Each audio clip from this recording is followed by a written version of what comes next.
Hello beautiful people, welcome back to our channel. Let's talk about something. It's me Supriya. నేనైతే ఫస్ట్లోనే చెప్పేస్తున్నాను, ఇది information video అయితే కానీ కాదు. కాకపోతే తిరుపతిలోని సెంట్రల్ బస్ స్టాండ్కి నాకు ఒక రిలేషన్ చెప్పబోతున్నాను అనమాట. నా ఎక్స్పీరియన్స్ని అయితే దీంట్లో షేర్ చేయబోతున్నాను. రిలేషన్ ఏంటి బస్ స్టాండ్కి అనేసి క్వశ్చన్ మార్క్ వేసుకునే వాళ్ళు ఇక్కడ నుంచి క్విట్ అయిపోవచ్చు, ఎందుకంటే ఎటువంటి ఇన్ఫర్మేషన్ లేదు. కొంచెం సరదాగా ఉండాలని చెప్తున్నాను. అండ్ స్పెసిఫిక్గా ఇక్కడ చెప్పులు ఎందుకు చూపిస్తున్నాను అది కూడా చెప్తాను. 100 రూపీస్ పెట్టి డైలీ వేర్ కోసం అనేసి చెప్పులు తీసుకున్నానండి. అదేమంటే నా కాలు కచ్చేసాయి అనమాట. తలెత్తి చూడంగానే ఆ చెప్పులు అమ్మిన అంకుల్ ఎదురుగానే కనబడ్డాడు. ఆ అంకుల్కి ఇచ్చేద్దాం అనుకున్నాను. కాకపోతే మొహమాటం అడ్డొచ్చేసి 10 రోజులైనా తొక్కుదాంలే, 100 రూపాయలు పెట్టి తీసుకున్నాను కదా అని చెప్పేసి వేసుకొని తిరిగేస్తున్నాను అనమాట. అండ్ ఇప్పుడు మనం మ్యాటర్లోకి వెళ్తే, మనం బస్ స్టాండ్లో దిగితే ఊరి నుంచి వచ్చినప్పుడు ఎటు బయటికి రావాలా అని ఆలోచించుకునే బాపతి చెందిందాను అనమాట నేను.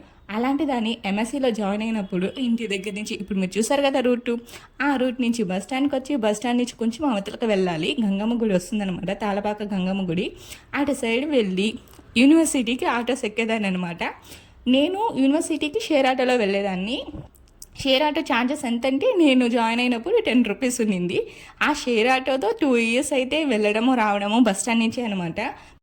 అలా 2 ఇయర్స్ యూనివర్సిటీ అయిపోయిందా, తర్వాత 4 మంత్స్ ఇంట్లో ఖాళీగా ఉన్నాను. తర్వాత వచ్చి అన్నమయ్య సర్కిల్ దగ్గర హెచ్డిబి ఫైనాన్షియల్ సొల్యూషన్స్లో జాబ్ అయితే వచ్చింది. అప్పుడు కూడా సేమ్ రిపీటెడ్ అనమాట. బస్ స్టాండ్కి వచ్చామా, డిఆర్ మహల్ రోడ్ దగ్గరకు వచ్చామంటే అక్కడ షేర్ ఆటోస్ ఉంటాయి. 10 రూపీస్ ఎక్కి అన్నమయ్య సర్కిల్ దగ్గర దిగామా, మళ్ళీ వచ్చేటప్పుడు అక్కడే వచ్చి దిగి నేరుగా బస్ స్టాండ్ నుంచి నడుచుకొని వచ్చామా. ఇదే అనమాట కొనసాగింది. నేను జాయిన్ అయినప్పుడు 10 రూపీస్ ఉండిందండి. కరోనా పుణ్యమా అని చెప్పేసి 10 కాస్త 20 చేసేస్తారు. అలా ఒకరిని ఇద్దరిని ఎక్కించుకుంటారా, అది ఏం లేదు. షేర్ ఆటోకి ఎవరు వస్తారమ్మా అని చెప్పేది 5 మెంబర్స్ తోసేసాలన్నమాట. ఆ మాత్రం నాకు 20 రూపీస్ ఎందుకు తీసుకునేలా అనేసి నాకు క్వశ్చన్ మార్క్.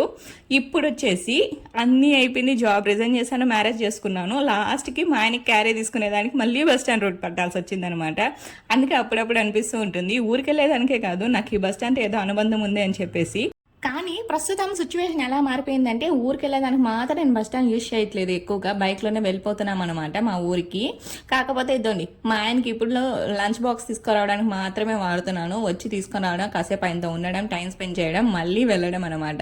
ఇది జరిగిపోయింది. ఇది మా ఆయన తర్వాత, ఈ లంచ్ బాక్స్ తర్వాత ఇంకేమన్నా మారుతుందేమో చూడాలన్నమాట.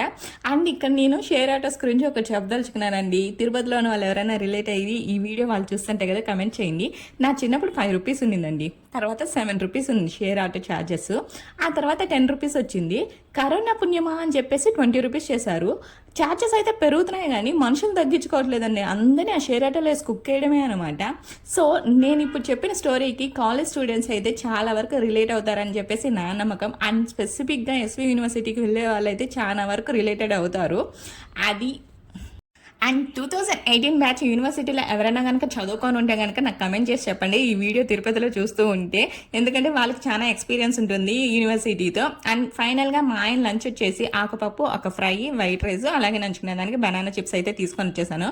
మా ఆయనకి ఎక్కువ అయిపోయినట్టుందండి, మొత్తం కూడా నాకు పెట్టేస్తున్నాడు. ఆయన కుక్కి పెట్టేస్తున్నాడు. ఇంకా నా వల్ల కాదు స్వామి, నీ క్యారీ నేను తినాలా, నేను వచ్చి ఎత్తుకొచ్చిన దానికి అని చెప్పేసి సీట్ మారిపోయి కూర్చునేసాను అనమాట. ఇంకా మా ఆయన లంచ్ ఫినిష్ అయిపోయింది, తీసుకొని ఇంటి దారి పట్టాను. వస్తూ మా బిడ్డు పాప కోసం అని చెప్పి బేకరీలో కొన్ని ఐటమ్స్ అయితే తీసుకున్నాను. సో ఇదేంటి ఇవాళ వ్లాగ్. నాకు బస్ స్టాండ్ కొన్న రిలేషన్ అయితే ఇదే అనమాట.